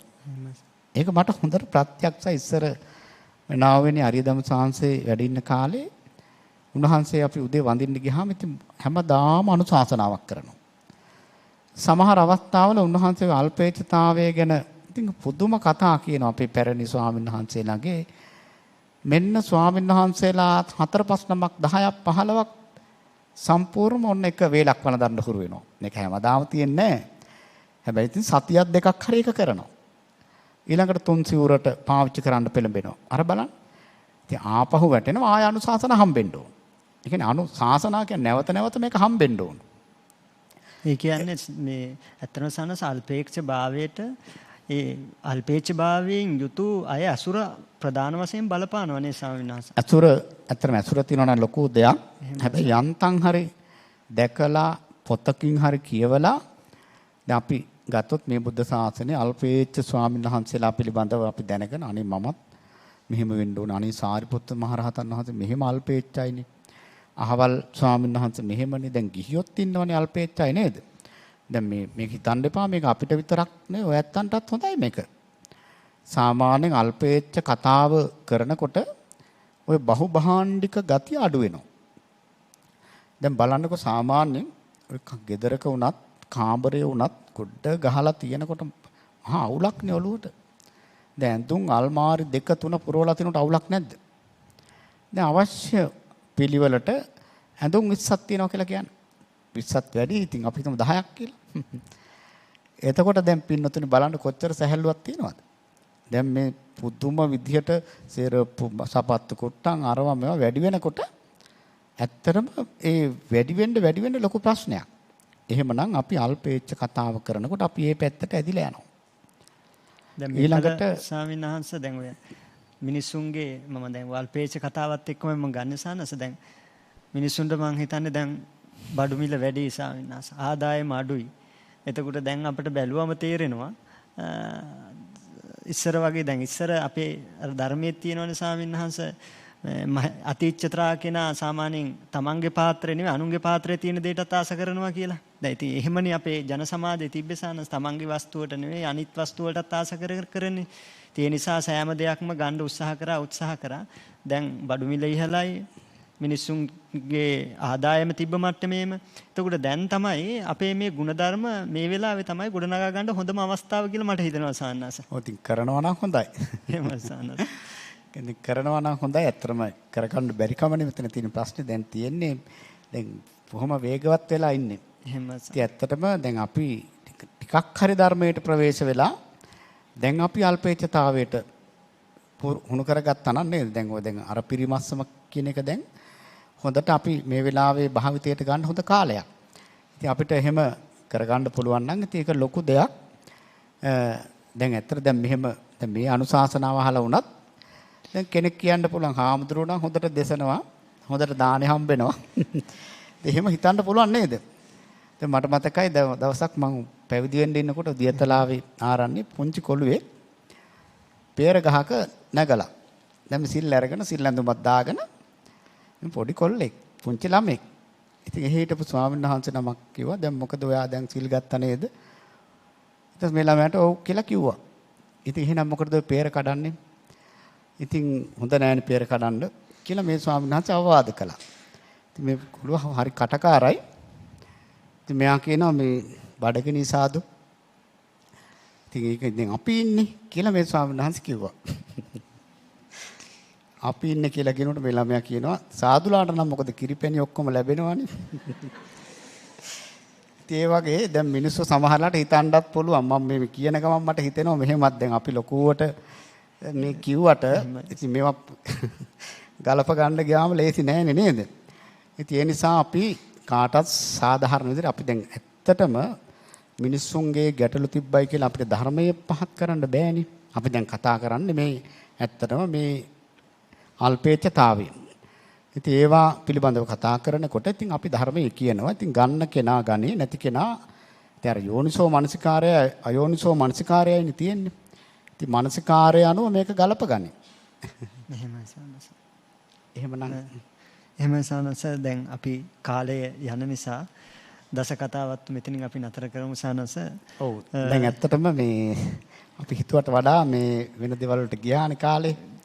ඒ කමන්නේ නමුත් අපි මේ සූත්‍රයේ සම්පූර්ණ වෙන්න ස්වාමීන් වහන්සේ සන්තුට්ඨිය කියන්නේ ලැබිච්ච දෙයකින් සතුටු වෙන්න පුළුවන්කම තියෙනවා. ඒකත් මේ කාලේට වටිනවා. ඉතින් අපි ඒවා කතා කරන්න ඕන. ඊළඟට විවේකයේ ගැන කතා කරන්න ඕන. සීලය ගැන, සමාධිය ගැන, ප්‍රඥාව ගැන.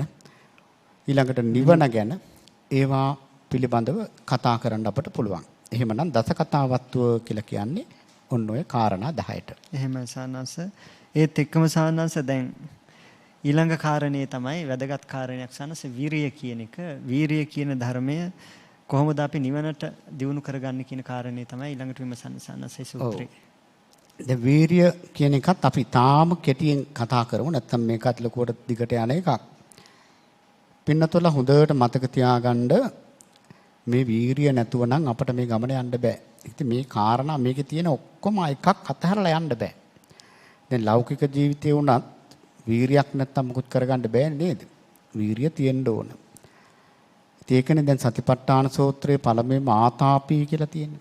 දැන් බලන්න සත්‍විත් බෝධිපාක්ෂික ධර්මවල කී තැනක මේ වීරිය තියෙනවද? සතර සම්මප්පදාන කියන්නේ වීරිය. ඉන්ද්‍රිය ධර්මවල විරිය ඉන්ද්‍රිය කියන්නේ වීරිය. බල ධර්මවල විරිය බලය කියන්නේ වීරිය. ඊළඟට 이르දිපාදවල 이르දිපාදය කියන්නේ මේ වීරිය. ආර්ය ශ්‍රාංක මාර්ගයේ සම්මා වාචා කියන්නේ මේ වීරිය. ඊළඟට බොජ්ජංග ධර්ම වල විරිය සම්බොජ්ජංගය කියන්නේ මේක. බලන්න මෙතන එකම වීරිය කී තැනක තියෙනවද? එහෙමනම් ස්වාමීන් වහන්සේ වීරිය නැතුව නම් වැඩේ කරගන්න බෑ. වීරිය හොඳට තියෙන්න ඕන. වීරිය කියලා කියන්නේ මේ අතේ පයේ හයියක් නෙවෙයි. දැන් මෙතන මේ පිනතර හොඳම උදාහරණය තමයි දැන් මේ වාඩි වෙලා ඉන්නවා. දැන් මේ කය මෙතන තියලා හිත වෙන කොහෙරි තියාන අහන්න බෑද මේක? අන්න වීරිය නැහැ. දැන් මේ පන්සලට ඇවිල්ලා කාගේ හරි ඇඳුමක දෝෂයක් පේනවනම් ඕක එන්නේ පින්නතුනි වංචනිකව. අපි මේවා රැක ගන්න ඕනේ, බුද්ධ ශාසනය රැක ගන්න ඕන. එහෙම කියලා තමයි ඕක එන්නේ. ඇවිල්ලා අර කෙනාගේ ඇඳුම පිළිබඳව විතර්ක කරනවා. ආපු වැඩේ පැත්තක. මම මේ කියන්නේ මේ ඒ අය දැනගන්න ඕන විහාරස්ථානයකට එනකොට ඒ පිළිවෙලට අඳින්න. නමුත් ඒක අල්ලගෙන අපි අපේ කාලය විනාශ කරගන්නවා කියන්නේ මෝඩකමක්. ඒ නිසා මෙතන වීරිය කියලා කියන්නේ අකුසල යටපත් කරන්න කුසල් උපදවා ගන්න තියෙන ශක්තියටයි වීරිය කියලා කියන්නේ. මෙන්න මේ වීරියෙන් මෝරන්න ඕන. වීරිය තියෙනකොට සාන්නසර උපමාවකුත් පෙන්නනවනේ.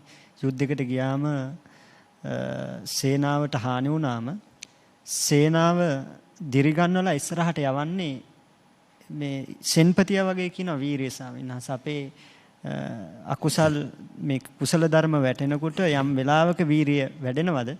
අර කුසල ධර්ම ටික ඉස්මතු කරලා දෙන්න උපකාර කරන ධර්මයක් හැටියටයි අර නාගසේන මහරහතන් වහන්සේ පාව පෙන්වලා දීලා තියෙන සන්නස් වීරිය. ඒත් එක්කම ස්වාමීන් වහන්සේ අවසරයි අපි ඊළඟ කාරණේට මතක් කරමු. ඒ තමයි ප්‍රඥාව කොහොමද දියුණු කරගන්නේ කියන කාරණේ ස්වාමීන් වහන්සේ. ඔව්. ප්‍රඥාව කියලා කියන්නේ ඇත්තට මෙතන උද්‍යත්තගාමිනී පඤ්ඤා කියන තමයි අපි තේරුම් ගන්න ඕන. දැන් මේ සල්ලි හම්බ කරන ප්‍රඥාව නෙවෙයි. ඒකත් මිනිස්සෙකුට ඕන. නමුත් මේ සංසාරික ගමන නවත්තන්න යන කෙනෙකුට උද්‍යත්තගාමිනී ඇතිවීම නැතිවීම පිළිබඳව අපට අවබෝධයක් තියෙන්න ඕන. කොටින්ම මැරෙනවා කියන සංඥාවක් තියෙන්න එපේ. එහෙම තියෙන කෙනා ප්‍රඥාවන්තයෙක්. එහෙමනම් ප්‍රඥාවෙන් මෝරන්න කියලා කිව්වේ ওই කාරණා ටික. එතකොට දැන් මෙතන කාරණා පහක් කියවුණා. මෝරන්න ඕන කාරණා පහ. ඊළඟට ස්වාමීන් වහන්සේ අපි ප්‍රවිෂ්ඨ වෙමු. ඒ තමයි වැඩි යුතු කාරණා පිළිබඳ පළවෙනිම කාරණේ පෙන්වන සාන්නංශ රාගයට අසුභය වැඩි යුතුයි කියලා. යමකේ චිත්තසංතානි රාගයේ නැගෙනකොට ඊට ප්‍රතිවිරුද්ධ ධර්මයක් ලෙස අසුභ මානසිකාරයේ පුරුදු කළ යුතුයි කියන කාරණේ තමයි සඳහන් කරලා තියෙන සාන්නංශ. ඔව් ඇත්තට දැන් බලන්න මේ බුද්ධ දේශනාවල තියෙන පිළිවෙල. දැන් ඉස්සෙල්ලා අපි වපසරේ හදාගත්තා. දැන් එකපාරම උඩින් පහත් වෙලා මේවා කරන්න බෑ. එතකොට අපි සිල්වත්කම් හදාගත්තා. මේ සීලය කියනකොට මේ ශික්ෂාපද ටිකම නෙවෙයි. නිහතමානිකම, අන් අයට උදව් කරන ගතිය, කළගුණ සලකන බව මේවා සීලයට එකතු වෙනවා. එතකොට අර මනුස්ස ධර්ම ටික ඉස්සෙල්ලාම හදා ගන්නවා. මනුස්ස ධර්ම නැතුව උත්තරී මනුස්ස ධර්ම වලට යන්න බෑ නේද? දැන් අපේ අයට සමහරුන්ට තියෙන මනුස්ස ධර්ම බිඳුවේ. හැබැයි උත්තරී මනුස්ස ධර්ම තමයි කතාව. කවදාවත් වැඩෙන්නේ නැහැ නේද? දැන් බලන්න. දැන් අනිත් කට ඇරියොත් පංචස්කන්ධයමයි කියන්නේ. නමුත් පින්නතුනි මම මේ කියන්නේ උපහාසයට අපහාසයට නෙවෙයි. මේ ටික හැදෙන්න ඕන. එතකොට බලන්න මෛත්‍රියක් ගෑවිලාවත් නැහැ. ඒකනේ ওই තරුණ දුව පුතා ඇවිල්ලා අපිට කියනවා. අනේ ස්වාමීන් වහන්සේ හැමදාම එන වැඩසටහනට අම්මගේ කිසිම මෛත්‍රියක් නැහැ. මේ අපේ අම්මා තමයි. එහෙම කියනවා ළමයි. ඇයි අර මොකද හේතුව? මනුස්ස ධර්ම ටික නැහැ.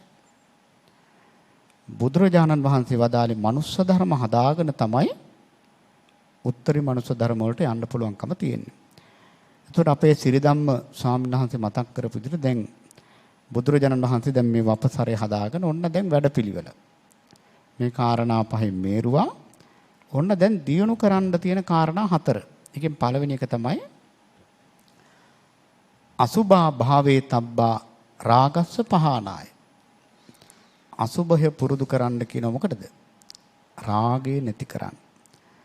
පින්නතුනි හොඳට මතක තියාගන්න නම අසුභ වුණාට ප්‍රතිඵල හරි සුභයි. නම අසුභ. නමුත් ප්‍රතිඵල හරීම සුභයි. දැන් අපේ ජීවිත ගත්තාම අපි ඉන්නේ අර සංඥා විපල්ලාසෙන්නේ. වැරදි හඳුනා ගැනීමෙන් තමයි අපි කාලය ගත කරන්නේ. දැන් බලන්න මේ වැසිකිළියක්, ඇවිදින වැසිකිළියක් වගේනේ අපේ ශරීරේ නේද? දැන් එක දවසක් අපිට තේරෙන විදිහට බැලුවොත් එක දවසක් මේක පිරිසුදු කරේ නැත්නම් කොහොම තියෙද? දවස් දෙකක් තුනක් ගියොත් කොහොම තියෙද? ඊළඟට මේ බඩමැද්දෙන් කපලා ඇතුලේ තියෙන බඩවැල් වකුගඩු ඊළඟට පෙනහළු අක්මා නහරත් එක්ක ලේත් එක්ක ඇදලා ගත්තොත් එහෙම නේ මේ හැම කෙනාගේම ওই ගබඩාව නැද්ද? තියෙනවා. එතකොට බලන්න අපි කොච්චරනම් මෝඩ නේද සංඥාවකින් දින්නේ. මේක අපි ඇත්තම කතා කරොත් අපි මේක සුබ සංඥාවෙන් නිගන්නේ. හරි දත් ටික මුතු කැට වගේ නේද? කොණ්ඩේ හරි ලස්සනයි, මුහුණ හරි පියකරුයි. අර උඩ ටිකට අපි අහු වෙනවා. එතකොට බලන්න මේ අසුභය වැඩිම තුලින්ම තමයි ඇත්තමයි මේ කායගත සතියෙන් ගොඩාක් මේ සාසනේ රහත් වෙලා තියෙනවා. ඒක හොඳටම ස්වාමීන් වහන්සේ අපිට ස්ථීර වෙන්නේ එදා බුදුරජාණන් වහන්සේගේ කාලේ ඉඳලා අද දක්වාම කෙනෙක් මහාන කරනකොට දෙන මූලික කර්මස්ථානය තමයි තච පංචක කර්මස්ථානය. දැන් මහාන පින්කම් වලට ගිහිලා තියෙනව නේද? දැන් බලන්න අදටත් කෙනෙක් මහාන කරනකොට ඒ ආචාර්යයන් වහන්සේ ඉස්සෙල්ලාම ඒ සිවුරුපටිය කරට දාලා කේසා ලෝමා නකා දන්තා තචෝ කියලා මේක අනුලෝම ප්‍රතිලෝම සජ්ජායනා කරනවා. ඒ තරම්ම වටිනා භාවනාවක්. එහෙනම් රාගේ නැතිකරන්න අසුබය පුරුදු කරන්න ඕනේ. දැන් මේ පිළිබඳව අසුබ භාවනාව වඩන විදිහ අපි වෙන දවසක ඊළඟ සාකච්ඡාවකදී හරි කරමු. මොකද දැන් කාල වේලාව ගියා. ඒ නිසා රාගය නැති කරන්න අසුබය පුරුදු කරන්න ඕන. එමයි අනිත් කාරණා තුනත් මම පොඩ්ඩක් මතක් කරන්න සානංශ අවසරයි. ඊළඟට දේශය නැති කරන්න මෛත්‍රිය වැඩි යුතුයි කියලා සඳහන් වෙනවා. ඊළඟට විතර්කේ ප්‍රහාණය කරන්න ආනාපාන සතිය වැඩි යුතුයි කියලා සඳහන් වෙනවා. ඒ වගේම අස්මිමානය නැති කරන්න අනිත්‍ය සංඥාව වැඩි යුතුයි කියලා සඳහන් වෙනවා. ඉතින් මේ කාරණා හතර තමයි ඊළඟට අපට පුරුදු කළ යුතු ධර්මතා හතර හැටියට ධර්මතා තුන හැටියට පෙන්වන්නේ. එතකොට එතන ධර්මතා හතරයි මුල් ධර්මතා පහයි. එතකොට ධර්ම 9ක් පුරුදු කරපු කෙනාට මේ නිවන් පිණිස යන ගමන යාගන්න පුළුවන් කියන කාරණේ බුදුරජාණන් වහන්සේ මේ ගිය ස්වාමින් වහන්සේට මතක් කරලා දෙනවා. ස්වාමීන් වහන්සේ අපි කාල වේලාව අවසන් නිසා ඔව් ඒක තමයි. කාල වේලාව ඉතින් ගිය නිසා දැන් අදට අපිට සෑහීමකටපත් වෙන්න සිද්ධ වෙනවා. ඉතින් දැන් පින්නතුලාට මේක ඉතින් අඩුවක් නැහැ. ඉතින් අපි දන්නවා මෝරන්න ඕන කාරණා 10 කාරණා 5 කාටත් පැහැදිලි. ඊළඟට පින්නතුනේ මේ කොටින්ම මතක තියාගන්න තියෙන්නේ රාගය නැතිකරන්න අසුබය පුරුදු කරන්න ඕන. ඊළඟට අපිට ඇලීම විතරක් නෙවෙයි ගැටීමක් තියෙනවා. ගැටීම නැතිකරන්න මෛත්‍රිය පුරුදු කරන්න ඕන. මෛත්‍රී කියන්නේ පුංචි භාවනාවක් නෙවෙයි. ඊටාම වටිනා භාවනාවක්.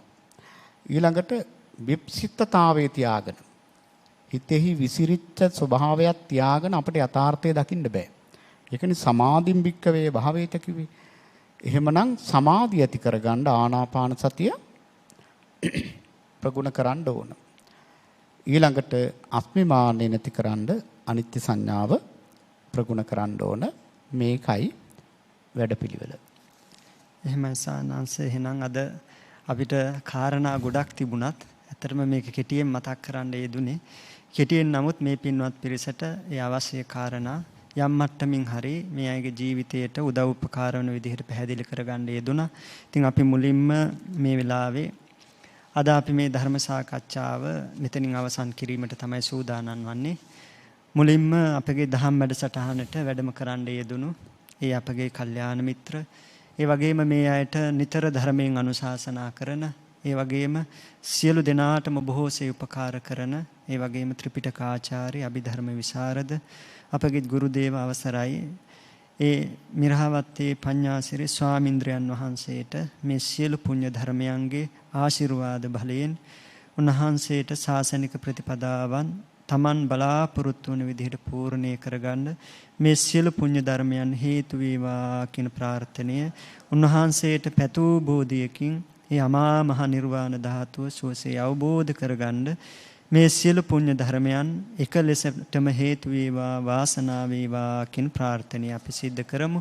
ඒ වගේම අද මේ පින්කමට දායකත්වයේ දක්වන්නේ කොළඹ ග්‍රෙගරි පාරේ 51-3 නිවසේහි පදිංචි චන්ද්‍රා රාජකරුණා මහත්මිය හා පවුලේ දූ දරුවන්. ඉතින් මේ අය සඳහන් කළා තියෙන අරමුණ වශයෙන් මීට වසර 7කට පෙර පරලෝක සැපත් විශේෂඥ මනෝවෛද්‍ය එම්.ඒස් රාජකරුණා මහතාට පින් අනුමෝදන් කිරීමට. ඉතින් මේ වෙලාවේ අපි මේ මහත්මයා ඇතුළුව මේ අද මේ පින්කම සිද්ධ කරන සියලු දෙනා ඒ පින්වත් පිරිස නමින් මිය පරලොව යන්න යෙදුණු සියලු ඥාතීන්ට මේ පින් අනුමෝදන් කරමි අනුමෝදන් වෙත්වා. ඒ ඇත්ත කොහේ හරි සිට මේ පින් සාදු කියලා අනුමෝදන් වෙත්වා. ඒ ඇත්ත නිදුක් වේවා, නිරෝගී වේවා, සුවපත් වේවා, සාන්ත නිවනින් සැනසෙත්වා කියලා අපි එයට මේ පින් පමුණවමු. ඒ වගේම මේ අයගේ සෙත් පැතීම වශයෙන් සඳහන් කළා තියෙනවා ස්වාමින් වහන්සේලාට, පවුලේ සියලු දෙනාට, හිතවත් සියලු දෙනාට, ලෝවැස සියලු සත්වයන්ට. ඉතින් මේ ධර්ම දාණයෙන් ජනිත වෙන්නේ යෙදුණු සියලුම පුණ්‍ය ධර්මයන් ඒ මේ අය සෙත්මෙත් ප්‍රාර්ථනා කිරීමට බලාපොරොත්තු වන සියලුම පින්වත් පිරිසට මේ කුසලානිසංස ධර්මයන්ගේ බලයෙන් සෙතක්, සාන්තියක්, අභිවෘද්ධියක්, යහපතක් මෝදාපත් වේවා. අමා මහ නිවනින් සැනසීමටම මේ සියලු පුණ්‍ය ධර්මයන් හේතු වේවා, වාසනාව වේවා කියන ප්‍රාර්ථනාව සිද්ධ කරනවා. ඒ වගේම මේ අය වෙනත් කරුණු ටිකක් සඳහන් කළා තියෙනවා. ඒ තමයි මේ අද දවසේ මේ සිද්ධ කරන මේ පුණ්‍ය ධර්මයන්ගේ ආශිර්වාද බලයෙන් ඉතින් අප රට මේ වන විට අර්බුදකාරී තත්ත්වයකට මුහුණ දීලා තියෙනවා. ඉතින් ඒ සියලුම අර්බුදකාරී තත්ත්වයන් අප රට තුලින් තුරන් වෙලා අපගේ රටවාසීන්ට සුඛිත මුදිතව යහපත්ව ජීවත් වෙන්න පුළුවන් පරිසරයක් අප රට තුල ඉක්මනටම නිර්මාණය වීම පිණිස මේ සියලු පුණ්‍ය ධර්මයන්ගේ ආශිර්වාදය හේතු වේවා, වාසනාව වේවා කියන ප්‍රාර්ථනාව අපි සිද්ධ කරනවා. ඒ වගේම අද මෙතනට මේ සම්බන්ධ වුණු සියලු දෙනාටත් මේ ධර්ම අනුශාසනාවෙන්, ධර්ම සාකච්ඡාවෙන් ජනිත වෙන්නේ යෙදුණු සියලු පුණ්‍ය ධර්මයන්ගේ බලයෙන් අමා මහ නිවනින් සැනසීමට මේ පින් හේතු වේවා කියන ප්‍රාර්ථනාව සිද්ධ කරමු. සියලු දෙවියන්ටත් අමා මහ නිවනින් සැනසීමට මේ පින් හේතු වේවා කියන ප්‍රාර්ථනාව සිද්ධ කරමින් අද අපි මේ දහම් සාකච්ඡා වැඩසටහන අවසන් කරනවා. ඉතින් සියලු දෙනාටම තෙරුවන් සරණයි. ධම්මානුපස්සන එන්න ධර්මය දකින්න අවබෝධ කරගන්න.